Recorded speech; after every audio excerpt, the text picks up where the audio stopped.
Yeah, so our relationship with eGain goes back actually before my time, a good 15 years that we've been with eGain. So I guess you could call us early adopters of knowledge management. So today I'm going to tell you a little bit of a story. I'm going to go back in time. I'm going to tell you the history of the journey we've been on. It doesn't stop though, and it's really lovely actually to hear your stories because yes, I'm in the UK, if you've not worked that out already, but the stories are all the same. We're all on the same challenges and journey together. And I've spoken to some brilliant people. So hopefully you'll learn some things from our experience over the years, and then what comes next as well, which is really exciting. Oh, and if you're new on your knowledge journey, you're really lucky because some of the tools that are out there today to help you get set up are absolutely awesome. So this is me, Stacy Young. I've been with a company called BT. You may know them as British Telecom for, it's actually 26 years this week. I worked that out today, so a long, long time. I did get a certificate last year at 25 years to celebrate as well. So, and I've spent, well, I guess my career was in two halves. So I spent the first half of my career, I joined on the graduate scheme, and I did about maybe just over 10 years in sales. Absolutely loved it, worked in business sales, really great.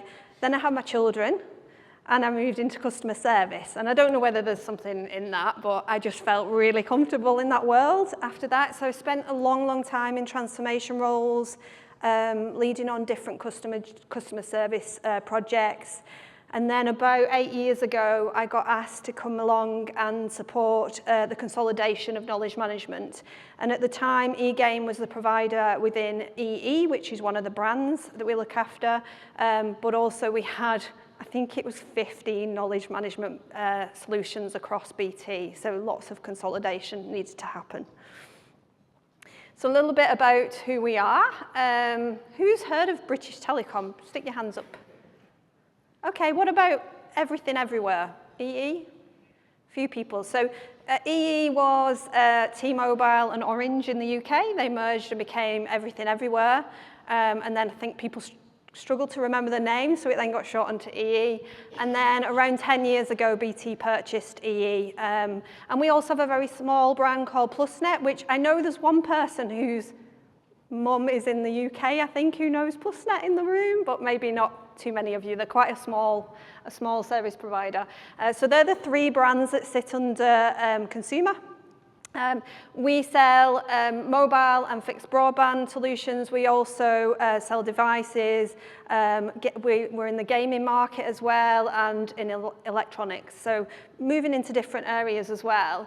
Our EE brand focuses mainly on convergence, so that's bringing together your broadband and your mobile. Historically, BT has been around a very long time. We have some customers that are extremely loyal to the brand. So that's something that's stayed with us and we support those customers. And then PlusNet is more of a value brand. It was born in Yorkshire, for those of you who are familiar with the UK, but it's actually a product that's available across the UK now. One of the things that people don't often know about us is that we deliver the emergency services network in the UK as well. So we run the 999 service and we're really proud of that service. A little bit more about the size of us. So we have around 25 million customers. We're across 400 stores in the UK. And I support 10,000 agents across the call centres, mostly in the UK, but we also have partners in Ireland and in India as well. And they all sit on our consolidated knowledge base I'm going to tell you about today. Okay, so a little bit of history. So this was our challenge. We wanted to basically create this personalised experience. Everyone's talked about this. But we had a huge amount of knowledge dispersed across a number of different tools. And therefore, it was absolutely massive opportunity, but also a massive job to complete. We have, as I mentioned, 25 million customers. Also, one of those things that nobody really talks about is when you're delivering something new, you've got to keep the lights on as well. So you've got to keep everything moving. You've got to maintain that customer experience when you're bringing everything together. So that was the challenge, really. How do we do that? How do we deliver to all of those 10,000 contact center agents whilst maintaining that wonderful customer experience. So we had around 30,000 articles, which covered lots of processes, etc., that we wanted to basically bring together. We wanted all of the content to be delivered by our advisors as well. So that's, I think, really key. They're the ones who have that knowledge. So in order to be able to deploy this really well, and when we talk about actually getting people engaged and getting people using the tools, the more you can get them involved in writing that content, the better. So they become your kind of subject matter experts. We also had a lot of customer information in our CRM that helps to understand that context. We've talked a lot about making sure we understand the context as well. And we wanted to make sure in terms of engagement, we could provide a feedback loop to all of those people for that continuous improvement as well. And maintain an innovation program. So really important actually that with eGain, it is a partnership. So I'm forever coming up with new ideas or sometimes problem statements that we take back to eGain that we work with on, and it really feels like a partnership that we work on together. So over time, we've brought together those 3 brands. We've consolidated all of those 15 different knowledge solutions into one. And we've provided a solution that basically gives our agents every single process and piece of content. And the thing about call centers is you're the last port of call. So often if you're deploying into a digital channel, you can pick and choose the things you want to service in that channel. And you can say, okay, that's too complicated, let's give that to a human. But actually when you're a call center and your last port of call, you've got to obsess about everything. You've basically got to get every single journey out there. And we did something quite interesting in the early days, which I think is worth talking about. So we actually put the solution out as a mandatory solution. It's quite unusual. I don't talk to many people who did that, but we built our solution based on case-based reasoning. You've heard eGain talk about that. So guided help flows for the vast majority of our processes. And we asked our agents, when they're on a call, to follow those processes step by step. And when we deployed that out there, it meant that we got this absolutely amazing insight. So from day one, we were able to understand what was working, what wasn't working, to create that continuous improvement loop, combined with the feedback as well. It was absolutely brilliant. But it does bring with it some challenges. So when you've deployed that kind of model to then move and evolve into something that's AI-driven, that can be quite challenging. So I'll come on to that in a sec. So just to touch on some of the benefits that we saw, it was huge. It was massive going from all of those individual solutions into one. We saw an increase in our NPS score of 30 points. We saw an improvement of first contact resolution, FCR of 37%. And most importantly, the speed to competency changed dramatically. We were able actually, we've got to the point now where often our new agents will come in, they'll spend a couple of weeks maybe in the training room and then we'll get them on that first call because we're that confident that they can follow those processes from day one and build their own confidence. And actually there's so much stress involved in taking that first call in the call center that the earlier you get them out there and building their confidence, knowing the processes are there and at the fingertips, the quicker you can get them up to speed. So it doesn't stop. We're continuously evolving. We have a great relationship with eGain. We are developing the tool further. And we're now on our AI journey. So who said we're going to crawl? I'm not sure where you are. We're back in crawling mode in our world, I feel a little bit. So we kind of established ourselves really well.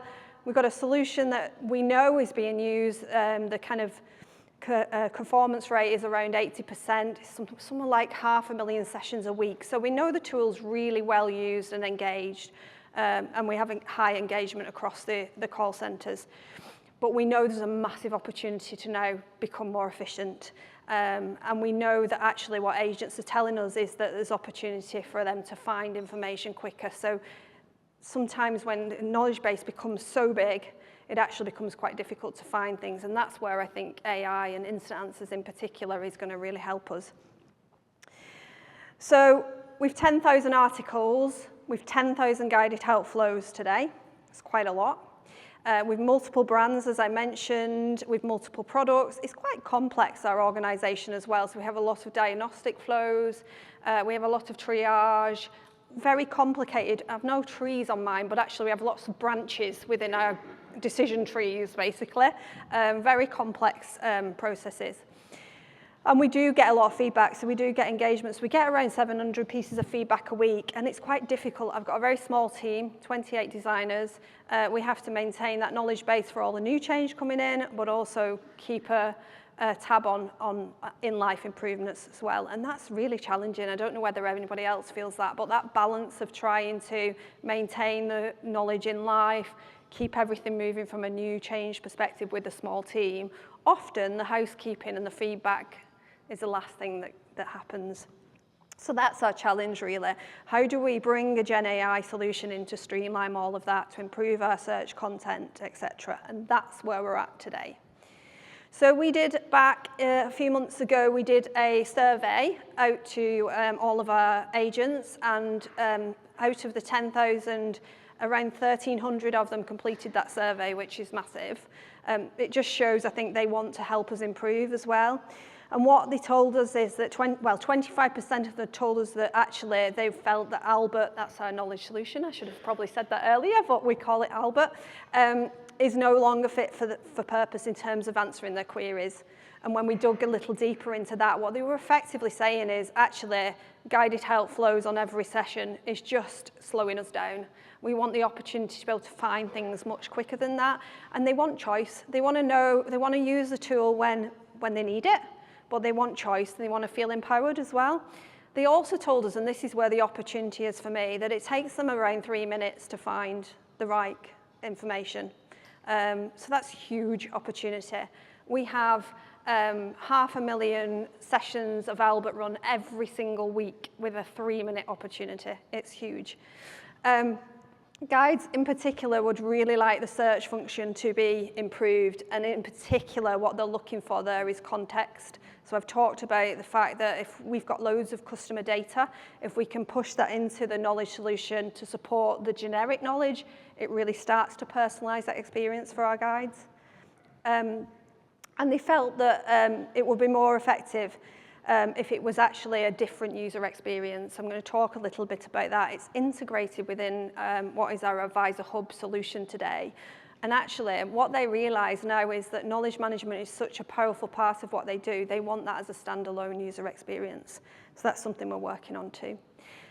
They told us within the response that actually what they were really struggling with is finding the right guided help flows. So whilst guided help flows are really, really critical in certain scenarios, they were struggling because it had become so big, and there was lots of examples where it was difficult to find the right paths.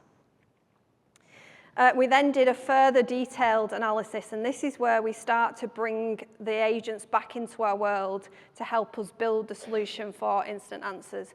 So we chose not to just plug in our knowledge solution into instant answers. We saw it as a real opportunity to streamline the knowledge available to the agents. So we actually went back out to all of our agents across the main ops model areas in our world, and we asked them to only use the knowledge tool where they need it, and then when they need it, tell us what they use it for. So a little bit of a survey to really start to hone in on where do they need it, what are the things they're searching for. So back to the presentations earlier on today where we were looking at the questions that are being asked. Effectively, we're creating that survey at the minute to understand what agents are searching for. We call our agents guides, just to be clear, so that's the new name for them. You'll see the word guides in this slide. So they told us quite often where they were using Albert over and above other things. I mean, it's really clear that Albert is definitely the main tool that's used over and above anything else, which is great for me to see. I've been worried if they'd have put anything else.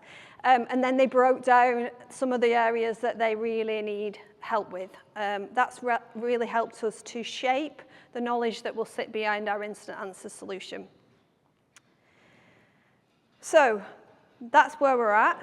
We are about to go live with our solution, and it will be focused on streamlining those search capabilities, making sure that we can retrieve the knowledge quickly, improve our call handling time, that opportunity is huge. And also, we think, actually, if we make that search facility much faster, that there's a chance it could also have an impact on our first contact resolution. We think it will encourage guys to use it more, particularly in those situations where they need it. So that's our opportunity available to us.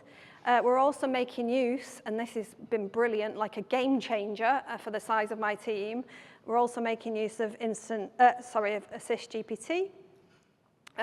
This is helping us to just streamline those workflows and use generative AI to convert the content much quicker, to really focus in on the tone of voice, the branding, the spellings, etc., and to make sure that our search functionality is working really well.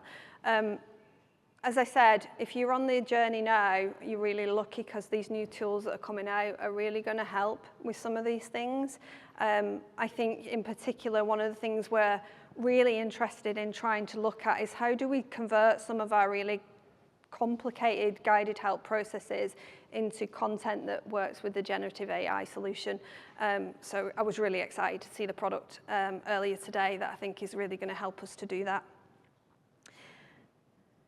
And this is our goal, basically, to effectively convert what is today probably 70% guided help processes into new flat content that sits behind a generative AI solution and gives our agents an instant answer, much quicker, hopefully much quicker than 3 minutes. But what's really key here is, and I just want to point this out in terms of the user experience, we're aiming to answer as many queries as we possibly can, but they need to be accurate. So we will give an instant answer where we believe when we feel confident in that answer, but then we will fall back into guided help where it's required. So we're never going to leave an agent without an answer. They're always going to be able to see either that generative answer or get the solution from a guided help or some of the traditional articles. Over time, we expect to actually really flip the model and move a lot more towards instant answers and less towards the guided help solution. And that's what's really exciting for me. What's interesting is the timing of this is great because we're about to switch on. So I'm going to be in Chicago on the day we switch on, and my team are in charge of that. So, and I know some of them are watching, so good luck with that. We've been testing it for a good 6 months, and actually the results have been amazing. So I'm really excited to see us switch it on. It's being switched on in our billing and customer service world. It's a fairly safe space. This is where we think there's the opportunity to answer the most questions, less of the triage type work. So I'm really excited to see what happens this week. I've changed this slide. So I presented at the London event, and I had a big calculation on the benefits that was broken down, and everyone put the cameras up and took a photograph of it. And I panicked and went, oh, maybe I shouldn't have put that up there. So I get to a very high level. But the opportunity is huge. And if you're starting your journey in knowledge management, this is your opportunity from day one. So we believe we can save at least 10% of our call handling time on 500,000 calls a week. That's probably still low.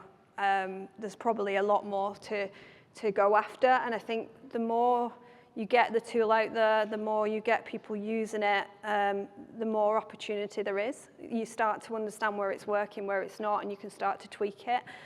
So as soon as we get live, we'll start to ramp up as quickly as possible because that's our opportunity to improve. And, you know, it's not just about the saving of the calls. We know that if we can get an answer to an agent quicker, look, their jobs are really challenging at times. It gives them confidence. They have better conversations with our customers. They're more engaged with the customer. They can focus less on following steps and more on engaging with that customer. So the opportunity is huge for us. But it doesn't end there because we are always thinking about what comes next. And we are looking into the future, what we want the product to look like. In particular, we know from the feedback there is improvements to be had from a user experience perspective. So one of the things we're looking at is to actually decouple our knowledge base and give it its own space on the screen. So most of our agents sit in a call center, they have 2 screens, and what they've asked for is to be able to access that knowledge standalone. We call it like an open library that they can access at any point, at any time. They don't feel forced down that guided help solution on a call. They can just access it in their own time. And I think that then opens up the opportunity for how we work with training as well. There's huge opportunity there. And I think some of you have mentioned that you actually do work within one team, within training and knowledge management. There is definitely an opportunity for that for us as well. And the longer term vision, which I think has been mentioned a couple of times today, but we just look after the call center today. I also do have a responsibility for all of our digital help content, but I build it twice. So every time a change comes in, I build a knowledge management solution for our guides, our agents in the call center, and then I separately build the same content for our customers in the digital world. That's crazy. There is such a huge opportunity for us to consolidate and bring that together, and that's what we're going to be focusing on over the next couple of years.